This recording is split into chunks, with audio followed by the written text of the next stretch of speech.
గౌరవ ముఖ్యమంత్రి చంద్రబాబు నాయుడు గారు ప్రతి ప్రాంతంలో ఒక ఆలయం ఉండాలి. ఆ ఆలయం ద్వారా ఆ ప్రాంతంలో ఉన్నటువంటి కుటుంబాలన్నీ కూడా ఆధ్యాత్మిక శోభతో వాళ్ళకి దైవం యొక్క సహాయ సహకారాలు ఆశీర్వచనాలు ప్రతినిత్యం ఉండే విధంగా ఆలయాలు కావాలి అని చెప్పి ముఖ్యమంత్రి గారు తీసుకున్న నిర్ణయం. దీనికనే ఈ సంవత్సరం మొదలుపెట్టి 5,000 ఆలయాలు రాష్ట్రమంతా కూడా నిర్మాణం చేయడానికి 2 సంవత్సరాల్లో ఈ కార్యక్రమం పూర్తి కావాలి అని చెప్పి ముఖ్యమంత్రి గారు ఆదేశాలు ఇచ్చారు. దీనికి ఒక మోడల్ ఆలయం కట్టాలి అని అంటే మన దగ్గరే టిట్కో కాలనీ ఉంది. టిట్కో కాలనీలో ఒక మోడల్ ఆలయం కడదామని చెప్పి దీన్ని ఆలయాన్ని మొదలుపెట్టాం.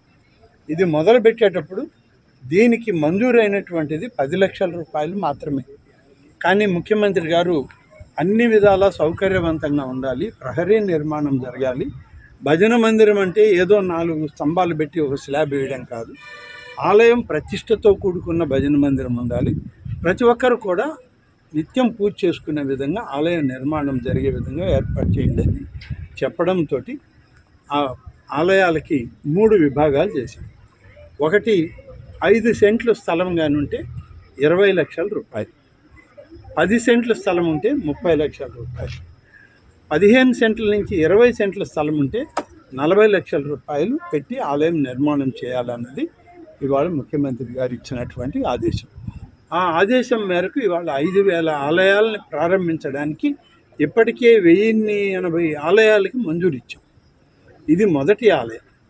మొట్టమొదట మొదలుపెట్టిన ఆలయం మన నియోజకవర్గంలో మన టిట్కో కాలనీ ఈ ప్రాంత ప్రజలకందరికీ అందుబాటులో ఉండే విధంగా ఆలయం నిర్మాణం చేయాలని, ఇది కొంత స్థలం ఎక్కువైనా సరే దీనిలో ఇప్పటికే దాదాపుగా 45-46 లక్షల రూపాయలు ఖర్చు పెట్టడం జరిగింది. అయినప్పటికీ 40 లక్షల రూపాయల స్కీమ్లో ఉంది. మిగిలినటువంటి అమౌంట్ దేవాదాయ శాఖ నుంచి రాష్ట్ర ప్రభుత్వం భరిస్తుంది. ఈ మోడల్ టెంపుల్ని మనం ప్రారంభించి దీనికి సంబంధించినటువంటి 3D ఫొటోస్ అన్నీ కూడా ముఖ్యమంత్రి గారి వెబ్సైట్కి అప్లోడ్ చేస్తున్నాం. దానిలో ఆయన చూసి మరిన్ని సౌకర్యాలు ఏమైనా ఆయన ఆదేశాలు ఇస్తే దాన్ని కూడా పరిగణలోకి తీసుకోవడం జరుగుతుంది. ఇప్పుడు మేము 1000 చిల్లరకి మంజూరు చేయడం జరిగింది. మన జిల్లాలో కూడా చాలా చేశాం. ఈ నియోజకవర్గంలో జరిగే ఈ మొదటిది రాష్ట్రం మొత్తం మీద ఇదే మొదటి ఆలయం అవుతుంది. శ్రీవాణి భజన మందిరాల కార్యక్రమంలో ముఖ్యమంత్రి గారి ఆలోచన ఇక్కడి నుంచే మొదలవుతుంది. దీనికే పోయినసారి టిట్కో కాలనీలు అంటే మున్సిపల్ శాఖ పరిధిలో ఉంది కాబట్టి ఆ రోజు మున్సిపల్ శాఖ మంత్రి గారు, బీసీ వెల్ఫేర్ మంత్రి గారు వీరందరూ రావడం, దీనికి శంకుస్థాపన చేయడం జరిగింది. కాబట్టి ఇవాళ పూర్తయింది. పోయిన ఈ మాసం అంతా కూడా కత్తెర మాసం, దీనిలో ప్రారంభోత్సవాలు చేయకూడదు కాబట్టి దీన్ని వెయిట్ చేస్తున్నాం. ఇప్పటికే గతంలోనే మాట్లాడాను, మళ్ళీ ఒకసారి ఇప్పుడు కూడా అడిగాను.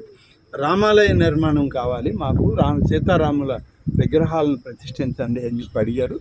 ఆ ప్రకారమే ఇక్కడ ఏర్పాటు చేయడం జరుగుతుంది.